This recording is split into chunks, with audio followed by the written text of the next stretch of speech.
Chris and Chris Talk Movies. Hello and welcome back to the podcast. My name is Chris Ferry, and of course, this is my co-host. My name is Chris Huddleston. And today, we are both very excited to be talking to you about the British horror film from 2011. Yes. Kill List. Do you have a synopsis for us, Mr. Huddleston? I do. So Kill List, as you said, is a 2011 British psychological horror film directed by Ben Wheatley. And it stars Neil Maskell, MyAnna Buring, and Michael Smiley. In the film, a British soldier joins an old friend in working as contract killers. His disturbed past surfaces as he spins out of control during jobs, and ominous employers raise the stakes. So neither of us had seen this. And I think what we need to do, we have to talk about the ending for sure. Because I'm not sure I got it completely. Yeah. But so I think maybe what we ought to do is just give our just general ideas about the movie, and then we can go in and maybe just go through the story and figure it out, I guess. Yeah. So what did you think of Kill List? Well, for those of you who may not listen to, we do spoil these. And yeah, we're going to have relatively, I guess it's been out for 10 years, but we spoil the heck out of it. So just be warned. It is on. If anybody that has Shudder, you can watch it on Shudder. But I think it's also on. You can rent it on Prime. But yeah, we both watched it on Shudder. So Kill List. I thought it was going to be. I don't know why I thought it was more of a Hitman movie, like a thriller, than a horror. It's got an interesting pace. It's definitely a slow fuse. Right? There's a lot of marital tension in the household. The husband, who's the main character, hasn't worked in 8 months. They've got a small kid.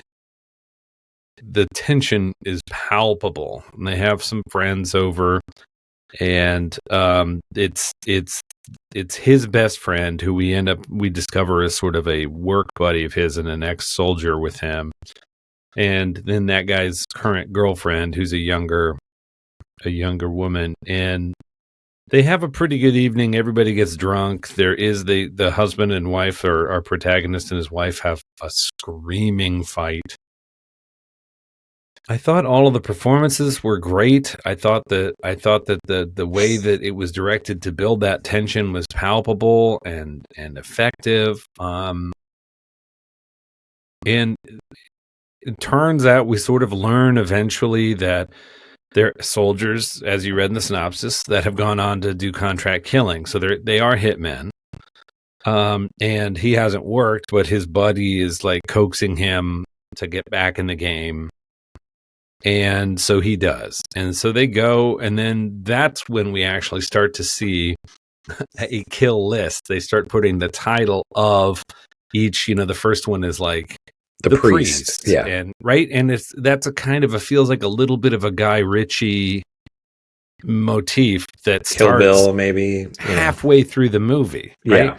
So the movie, I couldn't quite pin it down, and there is some violent stuff, and then there's some sort of torture stuff where they uncover one of the guy, the librarian or whatever, has this sort of back room or storage unit that's got all kinds of pornography in it, and there's a video that made me think of True Detective. Exactly, yeah. That's like a snuff film or something horrible that really triggers these guys. So they torture him. I mean, that's the word for it. They take a hammer to him. Well, mostly our protagonist. And the other guy's like, geez, man. That scene was rough. Yeah, hard to watch. And it wasn't that his friend was so appalled by the violence as much as like, this is not clean. Like, you're just making this enormous mess for us. We got to get in, we got to execute this person without asking any questions, right? It's not our job to like be the judge or the jury here. We're just the executioners, guy. Prior to that, there's a scene where at the dinner party, the younger girlfriend goes into the bathroom. And again, this is like 20 or 30 minutes into the film, it felt like. She takes the mirror off the bathroom wall and she takes a knife out and she carves a kind of it isn't a pentagram, but it's a kind of a Wiccan or a satanic symbol, reminiscent of something that's drawn at the beginning of the thing. So that's the first glimpse you get of like, oh, she's doing something witchy in their bathroom. What the heck? But again, this film has been about domestic unrest up until this point, Mm-hmm.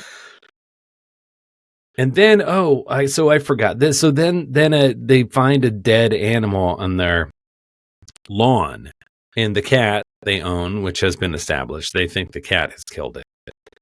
And he brings it inside. It's a rabbit. He brings it inside and he cooks it and he eats it. And that sounds crazy town, but it's the way they do it, I think, is quite brilliant because they've got this adversarial husband and wife dynamic going on. And they really justify him eating it like he's trying to prove how macho he is, and he's showing off. The wife says at one point. Exactly, he's showing off. And on paper, if you were pitching it to me, I'm like, that's not going to work. But they make it work. I think the directing is very effective through most of this. Mm-hmm. Anyway, I'm rambling on and on. Do you want to get a word in edgewise, and then we can go back and forth? Or yeah, sure. Without getting too much more into the plot, yeah, I thought it was really. You texted me and you said, this was an interesting film, and that's a word that comes to mind for me as well. And it, like you said, it's somewhat deliberate in the beginning, and I kept thinking, so it's on Shudder, which Shudder is for people who don't know, is a streaming service that is horror movies basically, and then they have some stuff that isn't exactly horror. But I'm 2/3 of the way through this movie, and I'm thinking, this isn't a horror movie. This is it's kind of a drama about hitmen. And so then so as you said, they're they kill the one guy who they call the librarian, who has this. And you don't see any clips of it, but it's some kind of horrible film where you can hear a woman screaming, Yeah. Presumably there's torture or a person's murdered or whatever. But then they go to this big estate where they have to go through a tunnel. And, I'm sorry to grab the mic back again for a second, but there are a couple of other breadcrumbs that are significant throughout. The first person they kill, they go to meet the guy who's their contractor or whatever, and he cuts the guy's hand open. Mm-hmm. And I mention it because there are these sort of things that feel symbolic, right? The cutting of the hand feels symbolic. The wound sort of festers. So it starts to feel like these things are devices that are symbols of something throughout. When they kill the first person they kill as a priest, and he turns and sort of smiles at our main character just before he shoots him in the head, and he says, "Thank you," right? Mm-hmm. And our characters are like we are. They're like, what was that all about? And he's like, "Oh, don't worry about it, man. Let's just, it's a job." So there are these sort of, we talk about it being a slow burn in a methodical kind of a Hitman movie, but that there are these things that feel like horror, they're placed there, mm-hmm. and they will have meaning later. So you start collecting these kind of shiny pebbles as you go and being like, okay, I made note of that. I mean, they're not passing. They're moments in the film that feel like they're like out of the Omen or out of some more supernatural kind of thing. Although nothing else in the movie feels like that so far. Mm-hmm. So anyway, yes, eventually we do get to the final boss, so to speak, is a prime minister, or no, an MP. An MP. It's a British film. Yeah. Well, and let's double back a little bit on that as well. So his hand gets infected, and he goes to the doctor, and the doctor just asks him these odd questions about, if he's depressed and about his sex life and these things. And he finally says, "Where's Dr. So-and-so?" Like his normal doctor. And I think the guy just ignores it or says, he's not here anymore. And just says some really odd thing to him. And like, doesn't give him, he's like, "Are you going to look at my hand?" And he just does, And, so, for me, what did you think so far? And me, I'm like, okay, so she carves a symbol on their bathroom. he eats. I mean, it's not the cat, right? I mean, she has skinned this rabbit. It's Because there. later They kill the cat. they kill they find and their hang cat it up, dead, right? Yeah. It's not a hawk. It's clearly I somebody's mean, killed this cat. Left it as soon as the woman carved the symbol, then there's these people that they're killing are in a cult, and she's going to be in the cult. You just don't know how it's going to. Because she breaks up with the friend, and yet she continues to come over and hang out with the wife. And that creeps him out. She's like, what is she doing there? Well, and when they're on one of their jobs, they're in their hotel room. He's in his hotel room, and he looks out the window, and that girlfriend is like standing like out in the, like waving at him. And also when you were talking about the priest thanking him, the librarian guy thanks him too, because when the friend goes and is getting the money out of the guy's safe, he's like, I'm just going to tell you this, before he gets back. But he thanks him, and what does he say? Like, because I know who you are. Yeah. And it's like, it's an honor to meet you or something like that, Yeah. So, and no one is more confused than our protagonist. I mean, we are not more confused than our protagonist. He's completely confused. So then the final person that they're supposed to kill is this MP, and they have to go through this long tunnel that they walk through to get to this big estate where he lives. Well, and they're in the tunnel. They go through the tunnel. No, they're kind of camping out in the woods, scoping it out, right? I think they go through. Yeah. Yeah, you're right. I think they camp out before the tunnel. And then there's some torches and some sounds, and they're like, what the heck? And then there's this whole group of people carrying flaming torches marching out into the woods. Not right at them, but in their general direction. And they're like, oh, snap. Like, okay, move. And, sorry, you go. Well, so they come up on, so there's a procession of these people with the torches. Some of them are in white robes. Some of them are completely naked.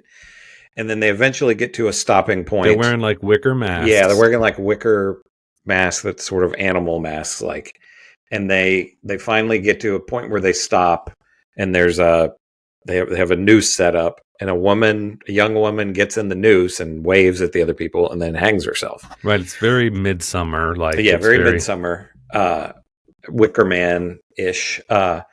And so then, and I'm forgetting, Jay is the main. So it's Jay and Gal are the two guys. So Jay, who's the protagonist, he's just like, F this. And the other guy's like, there's too many of them. And he just starts shooting at them. Yes, and there's really maybe 50 people. I mean, it's a huge group of people, and there are two guys in the woods. He does have like an AR-15 style weapon, but still, so they all kind of turn towards the gunshots, and they all start running after these guys who take off, and that's how we end up in the tunnel. And this is where, we're into horror movie territory at this point. It very quickly becomes a horror movie. We're like, right. And here's where you get into one of the first questions that I have. So the people are chasing after them. They're chasing them into the tunnel. Jay and Gal are shooting them and everything. And they screech like, they don't sound like humans. They screech like, they look like humans and they die when they get shot, but they screech like animals. So I don't know what that was supposed to mean. And one of them stabs Gal, and he's, his intestines are coming out and everything. And so Jay, he's like, I'm dead, mate. And so Jay puts him out of his misery and shoots him. Yeah. He says, please. He's like, end it. Just do me.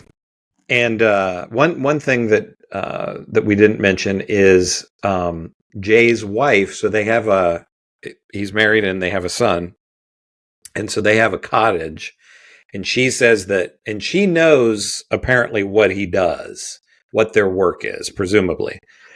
And he says, I'm going to take, I think the son's name is Sam. I'm going to take Sam to the cottage until the job is over.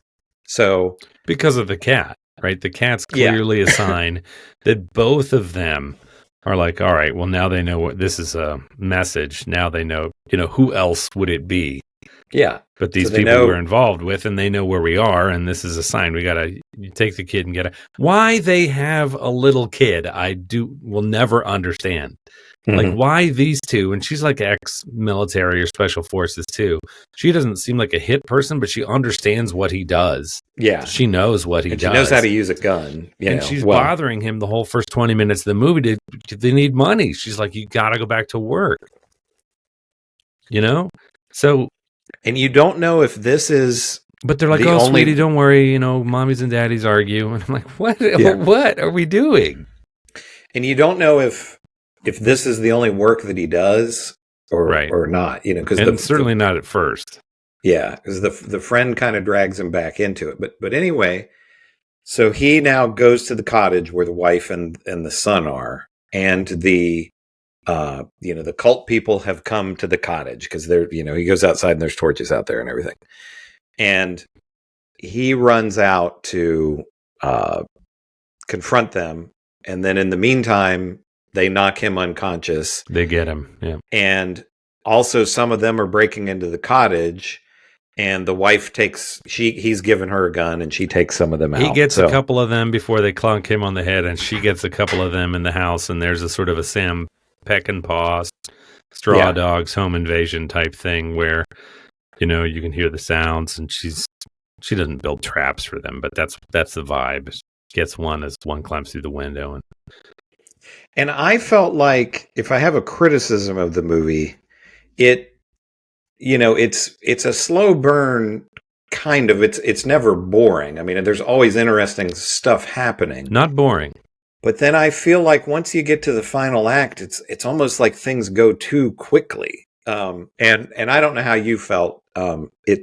These nighttime scenes are very dark, and I was having a hard time telling exactly what was going on. I don't know if it was just the contrast on the TV, but if you want to say the final couple of scenes, what happens? Yeah, so he wakes up, and they've dragged him. The title that we see now is The Hunchback. Right, and they've dragged him out into the field or whatever and stripped him to his waist and given him like a wicker mask or something to put on. And they give him a knife. And then and so push him into the circle, and then into the circle they push this hunchback figure in a sheet. Mm. And again, some of the people are wearing sheets, some of the people are nude, most of the people are masked, some are in white robe sheets, some are in sort of black robe sheets. There doesn't seem to be any rhyme or reason to it. And a knife fight ensues, and he prevails and stabs the hunchback to death, which, as the hunchback... And let me say one thing before you say that. And again, the hunchback, anytime he stabs the hunchback a couple of times, and the hunchback, stabs him a couple of times, like while they're fighting. And the hunchback squeals like an animal, like doesn't sound like a human. Right. And continue. Right. And I want to unpack all of that in a minute, but we'll just go ahead and get to the gory ending. So, turns out the hunchback was his wife with their son sort of strapped to her back. So that's the kid was the hump. And she laughs, right? Looks up at him as she dies and laughs. The kid's already dead. We're spared seeing the stabbed kid. We just see his hand. That's the reveal. And then everybody claps and takes off their masks, and they put a wicker crown on his head. And we get a shot of the leader of this remaining group is the guy that hired them in the first place and cut his hand. And he just looks supremely pleased, like everything's come to fruition, right? Mm-hmm. And that's it. That's the end of the movie. The doctor who had gone to see, he's there. He's one of the cult people. The girlfriend, and then the girl who is there, right? Everybody who's still alive, we recognize from the movie, has all been part of this. So, I do think the directing beat to beat was effective, right? Yeah. I think that there's some genuinely upsetting stuff. Like, as soon as we saw the hunchback, I was like, that's got to be his wife and the hunch. I mean, I've sort of figured that out. You don't want it. You genuinely don't want that to be the case. Yeah. but I wasn't surprised when it happened. I wasn't clear on a whole bunch of things. I Okay, wasn't yeah. clear. I thought I was like, am I just stupid? Like, No. you know. No, I thought, I ultimately the feeling I was left with at the end of this movie, as much as I liked it, never a dull moment, slow though it was, terrific performances, terrific directing, with the exception that it left me feeling disappointed because I was confused. I felt somehow that there was a sort of a bigger message here about violence or about. And did you ever see the movie Man Bites Dog? I haven't. No, I'm familiar with it, but I've never seen it. Yeah, that's a rough movie, but it comments on. There's the meta commentary on it is about cinema and media and our glorification of violence and how that is implicit participation in the violence, right? And so I thought maybe there's some of that going on here, that we're applauding this killer, that somehow violence destroys everything, that the sort of loving family life and creativity and the birth of a kid and the sort of quote unquote normal life is incompatible with the violence of the other half of his life. That I just felt like there was a bigger message that I was supposed to take away from this, being like, oh, it's true. Look, behold the evidence of this. But that didn't land. That wasn't clear.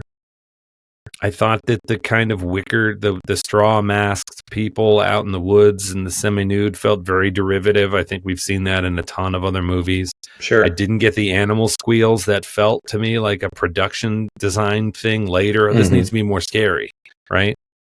Because that felt imposed.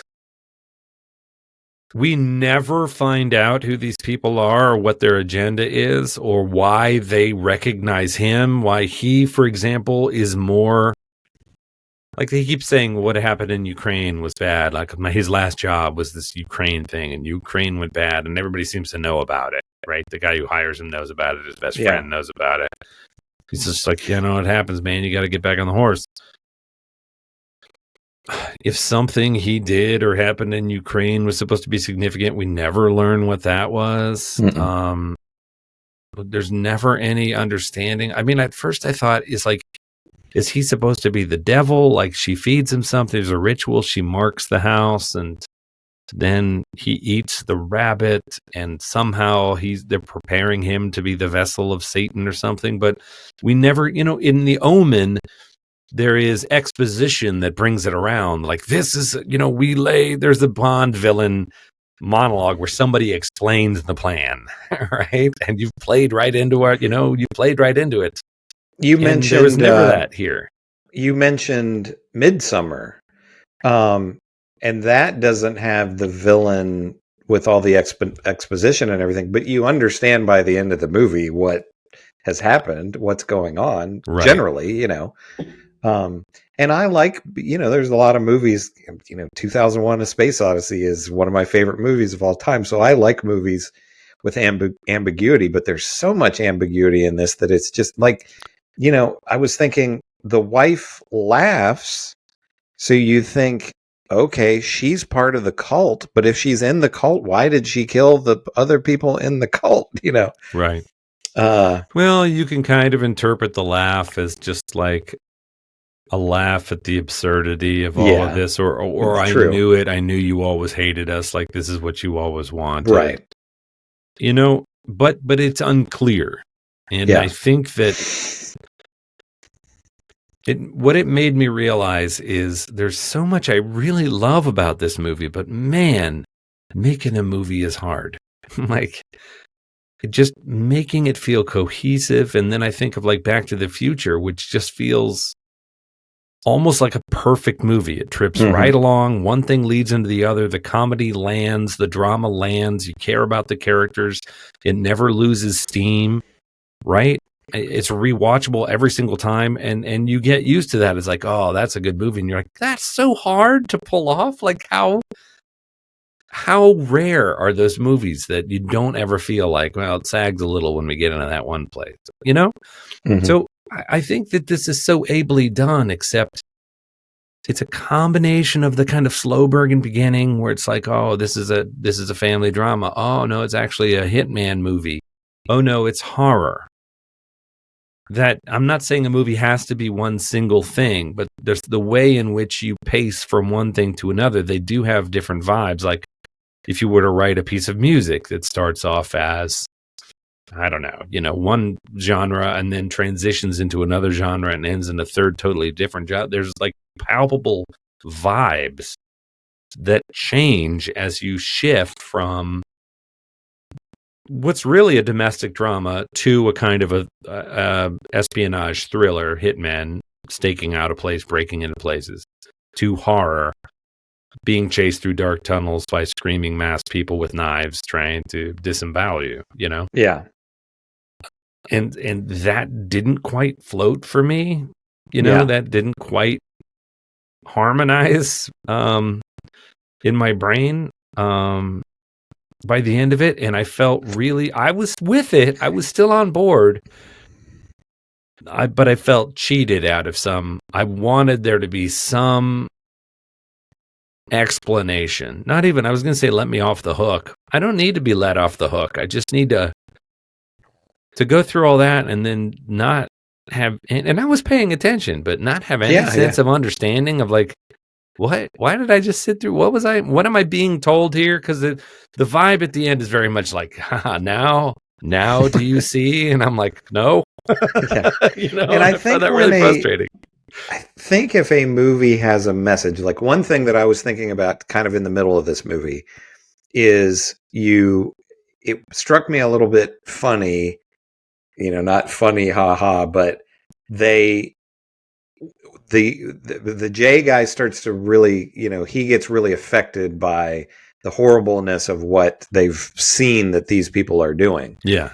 And then, he and Gal go back to the wife, and Gal is telling the wife he needs help. Like he's sick, he's like gone over the he becomes alarmed by his friend's behavior. Like his friend is really kind of coming unhinged, and he sees that. Yeah. But I was thinking, watching this, I was thinking about, how strange it is that, and I thought maybe the movie was going to wind up being a commentary, something like this, and it doesn't seem to be. But like you were saying, just violence in general, where, how odd it is that we have people who, and we don't really know exactly what these guys did for the British military, but they were in, Kyiv. But, you think about the idea of somebody goes off to war and they can kill lots and lots of people, but because it's in war, that's viewed as by our society as, American society and British society and probably a lot of other societies as acceptable, and they're heroes. And then that person comes back, and if it's like, you know what, I'm really good at killing people, I'm going to be a hitman. It's immoral to do that. Even if you're killing terrible people, society's like, no, being a hitman is bad. If you go and kill for your country, that's good. But if you kill for money, somebody pays you to kill people, that's bad. And I was thinking about how odd it is that their job is to kill people, but there's a hierarchy of morality in that. You know what I mean? Where Gal's like, okay, if you just go in and you just shoot the guy in the head, that's okay. But if you go in and you're pounding him with a hammer or whatever, that's bad. You're crazy. You know what I mean? Isn't that like an odd? Yeah, no, but I really think that goes to the heart of what the movie is sort of trying to say is that from one angle, we glorify and enjoy violence as escapism and entertainment. And from another angle, it's bad and upsetting and right. And I think the movie very carefully shows us different, right? I mean, this guy has no problem. His friend has no problem convincing him to come back into the hitman world, right? To come back to work with him. He's a little disturbed. He's religious, I guess. He's a little disturbed by them killing a priest. But he sort of gets like, sometimes, I don't like the flavor of this, But when the victim seems to want it or thank you, appreciate it. That upsets them, right? That's not as it's supposed to be. And then the friend gets upset when they start to kind of color outside the lines. Like at first, they go to the librarian, they both see what he's got. It's genuinely upsetting stuff. And they sort of use it to justify killing him. If anybody deserves it, it's this guy, right? And he says, I'm just a librarian. I just keep the stuff. And then so our lead character gets out of him, like, who made this? Then you're a librarian for who? Where are they? And that's when he tortures out of him information about the other perpetrators. And that's when the friend starts to get uncomfortable with it. And in the time, it's a little bit like, this is messy, man. Like, I don't object to you torturing this scumbag per se, but we're leaving. This is sloppy Hitman work, right? It's a self-preservation thing. Yeah. Because it's and hey, he even says, you're cleaning this mess up, right? But then, and we left this out earlier in our chat, then is a point where our lead says, I'm going to that place. And he's like, his friend is like, what are you talking about? Right? We've been given this kill list of like four people. This is number 2 or number 3, right? He's like, where does that fit in? Now you're this vigilante. Now you're Batman, right? Now you're going to go hunt down the bad guys. So what are you talking about? It's a spectacularly bad idea. But the guy goes and does it, and Vigilante finds the place and busts in there, and his friend is waiting for him. 20 minutes, he gets his gun, and he follows him in, and it's just a bloodbath. Like, this guy has just shot his way into this building. I want to say compound, but it's just so there's blood everywhere, and it's clearly he's just kind of kicked indoors and killed whoever he's found. Yeah. Kills a dog, even. Yeah, and exactly. And his friend follows him in. He's like, has it been 20 minutes? And he's like, what are you doing? What are you doing? And that's when he goes and talks to the wife. She's like, he needs help. He's cracked. Like, this is a loose cannon now. Like, he is just killing indiscriminately. And I'm not saying these were good people, but, we are way outside the lines here. And that's when they start talking about, well, maybe we can get replacements and we can get off of this job, right? Maybe we can back out of it. And they actually go back to talk to the guys, and he's like, this is your job now. There's no backing out of this. But it does escalate. It does sort of break bad and then break worse for our central character. And again, directing wise and performance wise, this is all done very clearly and very ably. I was impressed by it, and I was really engaged with it. Same. Just couldn't get it across the finish line in a way that, I say that I didn't like it so much that I feel like I want to go back and watch it again. Yeah. Do you know what I mean? Like, well, maybe on a second viewing, I'll get things that I didn't get. I do want to read some. I watched it pretty carefully. I do want to read some interpretations. I mean, I don't feel like there were clues that we missed or something like that. And, I don't even, a couple of things, if it's a commentary on kind of like you were saying about violence and violence in entertainment and all that kind of thing. This is a movie that it's not a John Wick or something like that, where it's like, wow, that'd be cool to go and kill a bunch of bad guys or whatever. Right. It's just very mundane and boring most of the time, kind of what they're doing. And the actual kill, the part where like I said, that scene was really gnarly where he's hammering. It's not sexy, right? Our two leads look like guys. Like, if you really told me if they worked in a meat packing plant, you'd believe it. Exactly. They're not ugly people, but they're not just average. They're not Fassbender, right? The killer, which was the sexy French, like, running monologue about a guy. You know what I mean? The whole thing about that was like, the hitman is a solo, but he likes to perch in the tree, and it's supposed to be very like, ooh la la, Yeah. And this is not that, but one of the things I actually liked about it in that genre is just how confident. Like, they didn't skulk around and wear masks. They just would walk up to a door and they were looking around, but they would calmly and competently and confidently break into a place and scope it out, so whatever they were doing for the military or in Kyiv or wherever it was, they were good at it. Like, they were comfortable doing the thing that they did. Which is interesting to me. I think that's also part of what the movie is trying to, I want to say, teach us, but I feel bitter that I didn't. I don't know. We're talking about it. Maybe we did learn the lesson. I don't know. Yeah, I think, and I can't think of one off the top of my head, but I definitely think a movie that explores the idea of. I mean, we definitely have seen movies where the dramatic side of it, where somebody comes back from war and they can't. It's like the idea is you go and you're doing all this killing, and as soon as you get back to society, that has to be shut off. You can't, that part of you that you were able to get to that point of doing all those horrible things, you can't do that anymore because you're in civilized society. And so there's been movies that have explored that from the incompatibility of, but I think guys coming back from war, and then it's like, okay, I'm good at killing, I'm going to do this as a job, but society frowns on that. I think that's a really interesting thing to explore that I don't know that this movie is exploring. Well, it introduces this kind of cult thing at the end, which I feel like it's its own trope.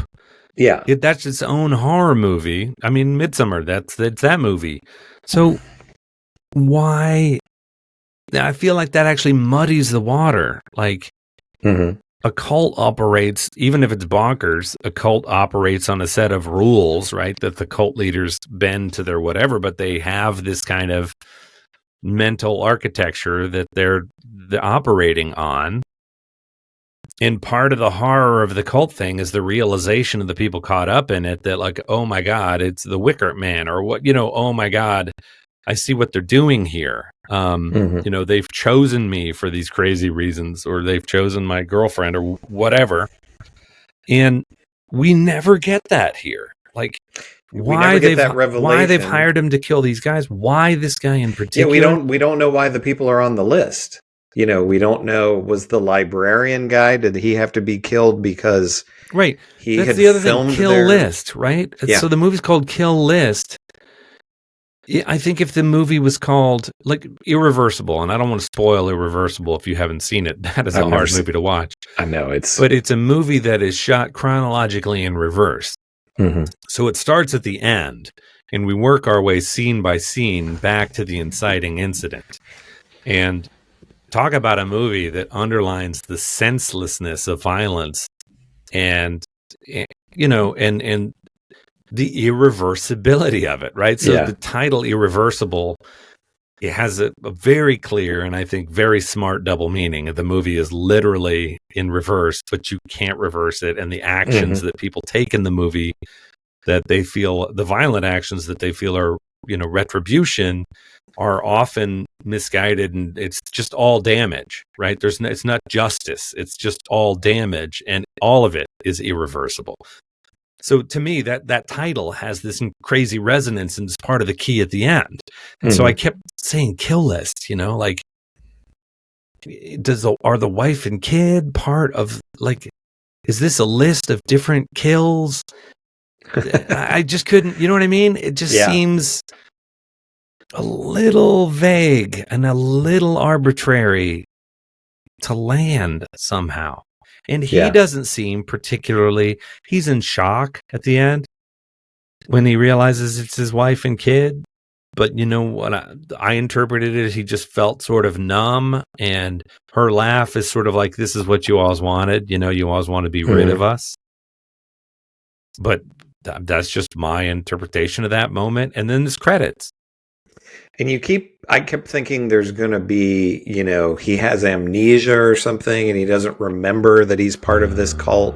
That's kind of what I was expecting, that it's all these memories are going to come flooding back to him at the end. Could have been that, yeah. But it wasn't.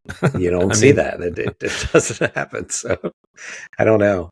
So I mean, I overall liked it. I mean, and have you seen any of this director's other movies? Are you familiar with anything else he's Not done? off the top. It seems so familiar to me. Will you look up? Are you looking up what Yeah, he that's what was? I'm looking at right now. So Maybe I he have and did don't a realize it. really interesting one. Um, that I guess the only one that I've seen of his is called High Rise. It's from 2015. It has um, Tom Hiddleston in it, and it's that one.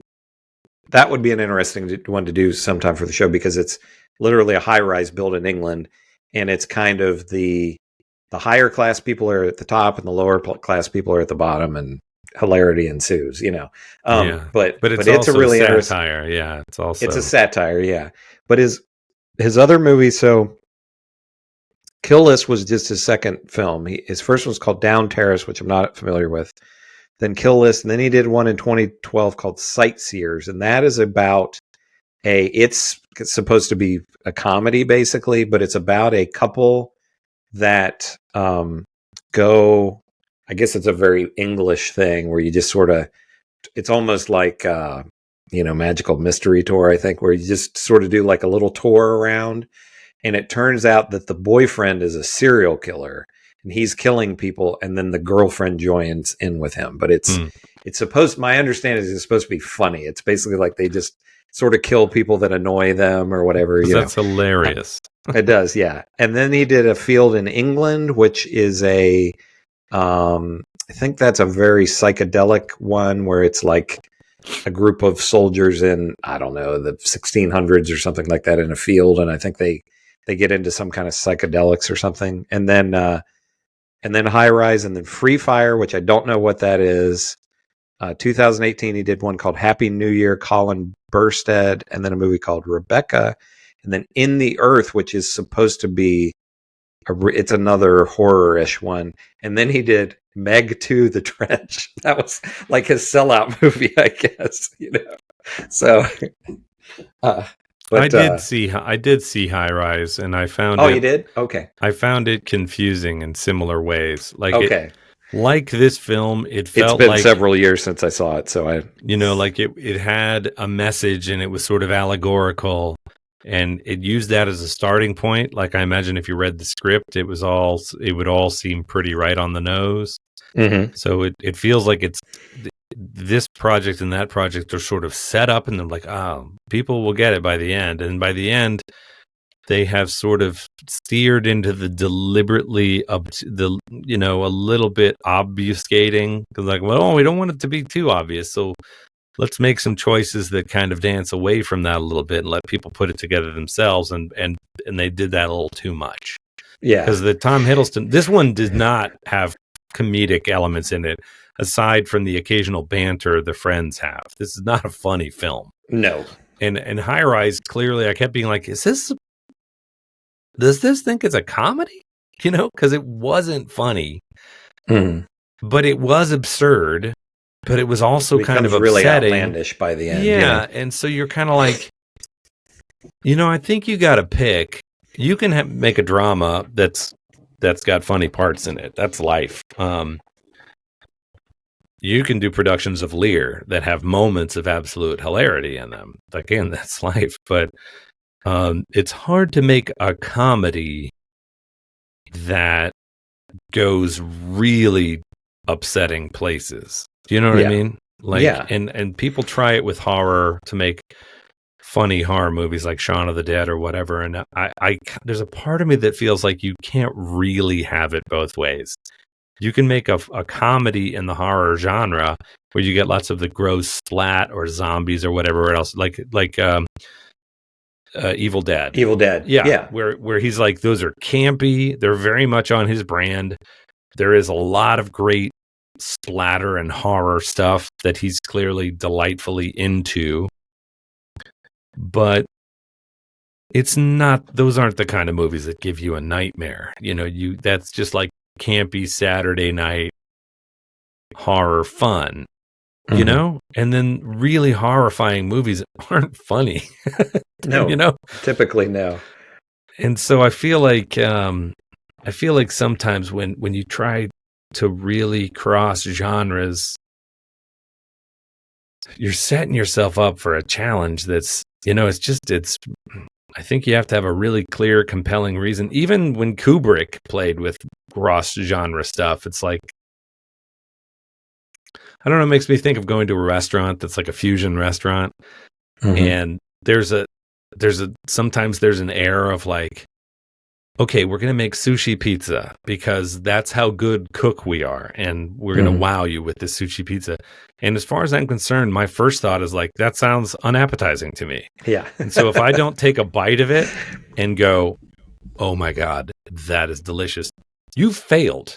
I mean, if I take a bite of sushi pizza and I go, weird. I mean, yeah, I guess I see what you're doing here.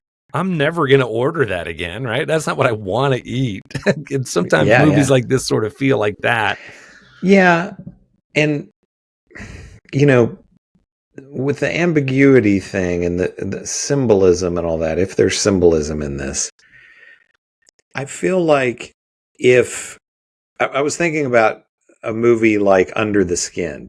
I know we've talked about Under the Skin before. Did we do it for the show? I don't remember. I know we've discussed it, but that's a movie that's very ambiguous. Yeah. But I feel like by the end, you understand what has happened. You understand enough. You understand enough. And it's a movie with there's long stretches of no dialogue. Yeah. But you figure it, you're like, okay, I understand what's going on. And if the audience completely doesn't get it, then if it's so ambiguous and the symbolism is so obscure that it's just like, well, I made this for the 3 people that are going to get what I'm, you know what I mean? I feel like you failed as a filmmaker. That's a great one to bring up in relationship to this one, though. Whether or not we did it, I think that is a terrific movie, and there's a lot of similarities to this one. It feels very independent, feels very small budget, even though it's got Under the Skin's got Scarlett Johansson at the center of it. It feels very indie, right? And it feels very like you're in the car with people. Like it really feels I hate that authentic, but it just doesn't feel like a big Hollywood glossy thing. Well, and I mean, there were scenes where she drove around in a van and they had a hidden camera and she just picked up guys off the street and they got in and she interacted with them and things. Yeah. So that's about as authentic as you could get. And this one likewise, like the domestic scenes where he's arguing. I recognize that actress. He looks a little familiar to me too. Everybody in this movie looks a little familiar to me. Yeah. But I really, again, I think the acting in it is fantastic. And when you're screaming at each other and the kids in the other room, it made me feel like a little kid again, being like, oh, don't let them hit each other. It's like, it was really, really effectively upsetting. Yeah. Very naturalistic acting. And not in a horror movie way, like you're afraid daddy's going to beat mommy to death, but that you were afraid it would come to blows. Like you and really there are no wanted jump scares in this, or really like music stings or anything like that. Nope. And it's only at the end when you get into the weird squeals that the people are making and the masks and the chasing through the dark. And I was kind of like, what? And like you said, they didn't need that because think about it, being out in the woods and a group of people with torches chasing after you is the thing of literal nightmares. That's what my nightmares are like, not exactly, but like a group of people chasing after you, trying to kill you. That's horrifying. And that was horrifying when they're in the tunnel and the people are trying to get them and everything. I thought that was super effective. But the whole idea of this sort of Seven thing where it's like, oh, well, we're going to have you kill your wife and child. And, it's just this whole machinations of it. I was like, you get away with it in Seven because the psychopath's whole thing was the 7 deadly sins and he's the last one. Sorry if you guys haven't seen Seven. But you know what I mean? So it's like that all kind of clicks into place within the horror and you feel horrified by it. And, and in this one, nothing clicked into place. It just got more and more outside of the box, but I felt like I was supposed to feel like now the final piece has fallen. You know, and I was like, I don't know. I'm just really confused. Yeah. Yeah, like I said, I've expected to get on here and you'd be like, well, it meant this. And I was just like, oh, I totally missed that. So, I mean, in terms of good. recommending it, I'm on the fence about it because I do think it's so, from a directing perspective in terms of scene to scene and beat to beat, and from an acting perspective, I do think it was really enjoyable. It was engaging. It is a slow burn. I don't think it's really a date movie. No. And there's just so much about it that I thought was really interesting and really well done. But ultimately, I did find it pretty unsatisfying. So whether or not I would recommend it leaves me as kind of a 2.5 stars, you know? It's kind of like a thumb sideways for me. Yeah. I really liked it. And if they had stuck the landing, which, you know, there have been so many of these cult films like this. So you almost feel like, well, how do you have this end in a satisfying way that's really different? Yeah. But although this was a relatively early, 2011, it was early in the spate of them. Sure, yeah. Right, it wasn't Midsummer like 2010 or something like that? I mean, it was right around the same. Midsummer was well after this. I mean, Midsummer was like 2019 or 2018 or something like that, yeah. Later than which Midsummer, spoiler alert, is, to me, is essentially, which I don't think you've ever seen, but it borrows really heavily from The Wicker Man. Yeah. So I was a little disappointed with Midsummer because it was just, I knew where it was going and basically what was going to happen because I'd seen The Wicker Man. But yeah, I mean, overall, I mean, I think I'm glad that I finally saw Kill List. It's one that, no pun intended, has been on my list to see it at some point. It's been on my kill list. It's been on my list. So yeah. So it's and right. Then I had it's right above Your Kiss. So the Kill List. Exactly. Your Kiss is on that. Yeah. So I think where the actor, and I should look up his name, but this Jay, he was in a really interesting show called Utopia, a British show that they actually remade for Prime, an American version of it. But if you can find it, it's not easy to find, but if you can find the original version, I would highly recommend that. The guy he plays, I guess this guy's been kind of typecast because he plays a hitman in that as well. But it's basically, there is this underground comic book that I think is called Utopia, that it's like this artist had done this and it was like his life's work and it was never published, but people find it somehow and it unravels this conspiracy, and people that have copies of it are getting killed and all this kind of stuff. But it's really, really well done. The Prime show is not bad either, but I don't think they ever got to finish it because they only did one season of it. But I think the British version is 2 seasons. But I wanted to briefly talk about, I saw 3 new movies. The first one I don't really want to discuss because I think we should do it for the show at some point, but that was Poor Things. Yeah. Which really, I can't wait till you see that because I definitely want to talk about that one. And I would, if there's any way you can see it in a theater, see it in a theater. Oh, it's you worth wouldn't it. necessarily think it's that kind of movie, but the production design on it is amazing. It's some of the best production design I've seen. It might still be in time. theaters. I might be able to go. It's still playing. I'd see it in the theater if you can. The second one that I saw, and I watched it because they just added it to Netflix last weekend, is the Eli Roth Thanksgiving movie that was the trailer. Yeah. It's really, really stupid. The opening is, so it's just very quickly, it's like a Walmart kind of a place, but it's called Right Mart, but it looks exactly like Walmart. And it's Black Friday, and it's like all these people clamoring to get in, and a riot ensues. And the people, smash the doors in and everything and trample people and all this. And the movie knows that it's a dumb movie.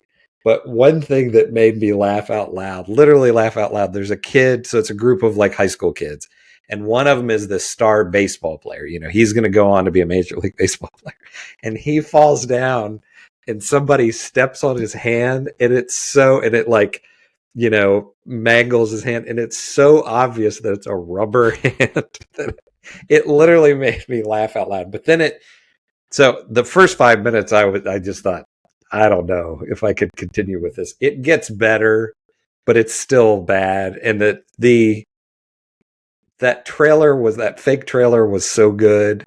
And they used a couple of gags from that, but not really well. And they took away all the film grain and all that kind of stuff, which I felt they should have kept that. So it just Gotta looks keep like that. That's part of the charm of the thing. It's like it just looks like a glossy, But A24 has got a thing coming out that's a film grain thing, right? This Halloween, the Devil talk show. Oh yeah, right. That one looks where they steer into that. I'm like, that's hot right now. They should have done. Why would you not do that? It's just present day. They don't do the grainy stuff, and they do it's Plymouth, Massachusetts, and why they do this in movies, I don't know, but some of the people have the stereotype Massachusetts accent and some of the people don't. Well, and it's just spoiler alert, not everybody in Massachusetts talks like they're from the south side of Boston. Exactly. And it's just, it always sounds, I've heard, I know it's not exactly the same accent, but I've heard Stephen King say that you can't do a Maine accent in movies and have it be believable because it just seems so, even if it's authentic, it seems ridiculous, know? So that was the other one that I watched. And then I went to the theater to see Lisa Frankenstein. Oh, which you've seen it. I have seen it. And I mean, when you watch it, we could do it on the show if you want. Do you feel like it doesn't quite live up to the trailer? Yeah, I enjoyed it overall. It's Robin Williams' daughter directed it, and it's written by Diablo Cody, who she's a good screenwriter. But I looked it up. The budget was $15 million, and it just felt like this is one of these things that I don't really have the technical knowledge of acting to. I'm sure there's terms for this. But it felt like, I imagine they probably had a very short shooting window. And it felt like there were times where they needed like another take or two. It almost to me, like I could imagine the actors delivering their line and then just kind of going, okay, what did you think of that one? Yeah. And because it felt like it felt like, it needed more takes and it needed tighter editing, and they just didn't really have the time for that. I mean, the overall the premise of it is really good, and there's a lot of really good dialogue, but it just felt kind of flat. Yeah. So I was it just wasn't like it made me a little sad because it was like this could, with just a little bit more fine tuning, it really could have been kind of a new classic. Yeah. But, so I don't know if it's worth a whole episode or not, but I'd say watch it. It wasn't like I hated it. I just wanted it to be a little bit more. I don't know if there's a term for that when you could feel the acting. Yeah. So it felt like people delivering lines part of the time rather than these are actual people.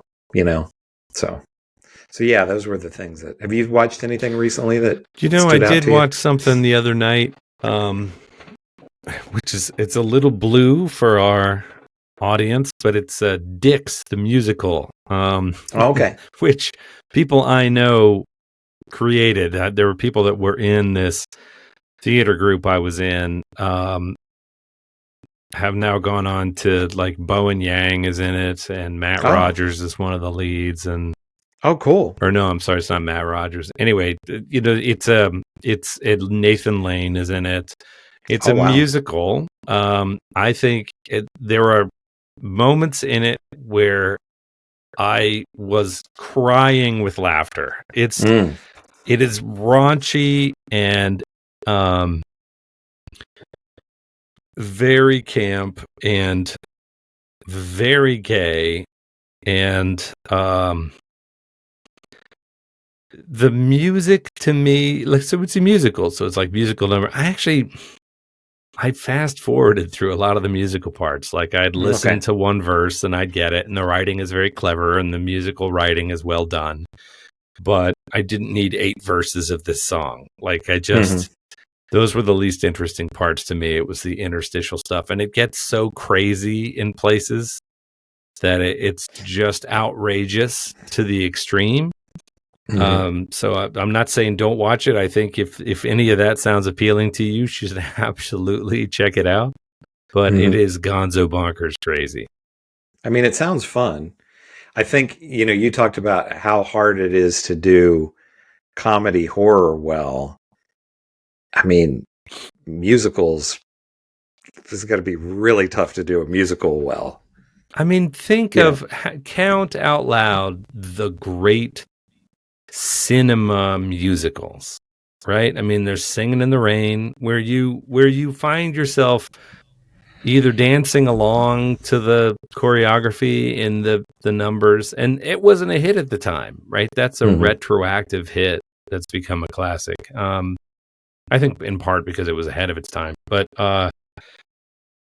or, and certainly singing along to the songs, maybe there's some Disney numbers you sing along to the songs. I think it's a high bar. Rocky Horror, but not the whole film, right? The time warp is this incredible sequence. But I mean, damn it, Janet, like name the other songs. I guess I can. Touch Me, right? I can name 3 or 4 of those. I like, have you ever seen Tommy? The Who's Tommy? Way back when I saw it, but I mean, it's way out there, but I like it a lot. I think the songs are, I know, Pinball Wizard, yeah, I mean, they were actual songs that they played on the radio, so. But I'm just saying that in film, the musical genre is challenging because yeah, for sure. It's a movie, and then there are these musical numbers, and they're kind of their own animal. So you have to make it feel like the same film, but you have to make those parts just as, if not more, engaging than, like, a musical is a live theater medium to me. It's always seemed like it makes more sense on the stage than it does in a movie. Me too. I guess that's what I meant to say, medium. Yeah. It just is, it's so kinetic. You go see Wicked, the musical in the thing, and you see all the people singing, and then you see the movie version, which I guess they're making of Wicked. Yeah. And I'm not saying it can't be good, but I'm just saying or Aladdin is another example. It was a cartoon first, right? And then it was a stage thing that was a big hit. Disney turns these cartoons into big popular plays, and then they make a live action movie of it. And I'm always kind of like, is anyone the most interested in the live action film version of it? Yeah. True. Yeah. Did you ever see The Wiz? I loved The Wiz that as a kid. Yeah, The Wiz is a classic too. Yeah. Is it was it just a movie, or was it a stage? Boy, I don't know. I think it was just a film adaptation. A black film adaptation of The Wizard of Oz, and I think it was a cinematic. It's almost a cult. You can call it classic. It's cult classic, but I mean, great music in that, and of course, nobody talks about it anymore. I mean, that never gets discussed. Michael Jackson, Jackson and Diana Ross. I mean, he's on down the road. Yeah, I love. Oh, I watched great. That over and over and over again as a child. It scared me a little bit too. I mean, there's some scary stuff in it, but just as the Wizard of Oz is supposed to be. Wizard of Oz, but but that so Dick's the musical. I mean, that it sounds interesting. I didn't really. I don't remember what it's on. I don't remember if it's on Max or where it is, or Netflix or whatever. But if you spot it, watch a little bit of it. Nathan Lane is super funny, and Megan Thee Stallion is in it as a boss. And it's the storyline of it, as such as it is, in between the musical things, is a mile a minute, and it doesn't waste any time. And then I almost feel like then it gets to a musical number, and it downshifts into a gear. Some of the manic madcap pace of it gets put on hold while they do this kind of carefully orchestrated musical number, and then I kind of can't wait to get back to the madcap dialogue in between. But Yeah. That's what, for cinema, I mean, that's what's always been strange to me about musicals is where you have, people just speaking and it's just like a normal movie and then they break out into song, Yeah. which just always, it takes me out of it, as opposed to, I think it's almost better when it's just the entire thing is, I think Tommy is an example where I don't know if there's any, I think it's all singing. I don't know if there's any actual just dialogue in that movie, Dix may have started as a live action thing. I mean, these are people that are writers and performers and musicians in New York. Mm-hmm. And so they very well might have done this on stage and had a run of it that got some heat, and then they got enough money to make it into a movie and get Nathan Lane, et cetera, et cetera, et cetera. And it just doesn't translate as well. Mm-hmm. Yeah. I don't know. I don't know that much about it. I know I know these people because I worked with them, and that's been a decade now. So and they've all gone on to be famous. I haven't. So all right. Do you have any thoughts about what do you want to do next? Well, you sent that clip for Cemetery Man. Yeah. What did you think of that? That looks fun. I'm not sure I'm in the mood for that and right next after this one. I know very different movies, but somehow I don't know. I'd like to think about it. Okay. Yeah, we can think about it a bit and see what else there is out there. All right. But I'm glad to have finally seen Kill List because it was on my radar. I don't want to say list again, but list. Yeah, kill list. But I'm sure there's probably some other new. That's the thing that's always funny to me is where there's stuff in the movie theater and it's like, I don't really want to see that in the movie theater. I'll watch that one. And then it's like, and then where do those go? Like, it's like, I can't find anything that I want to watch. Right. So. Yes. I hear you. We haven't, Chris and Chris Talk Movies at gmail.com. That's our handle. We're on the socials. Like, subscribe, leave us a comment. Thank you for listening or watching as the case may be. And we're not sure what we're going to do next time, but thanks for tuning in. We hope to see you next time, and we'll surprise you. Yep, it'll be a surprise. And unless you, my friend, have anything else you would like to add? I think that's it. Then, dear listeners, Chris and I will talk to you all next week.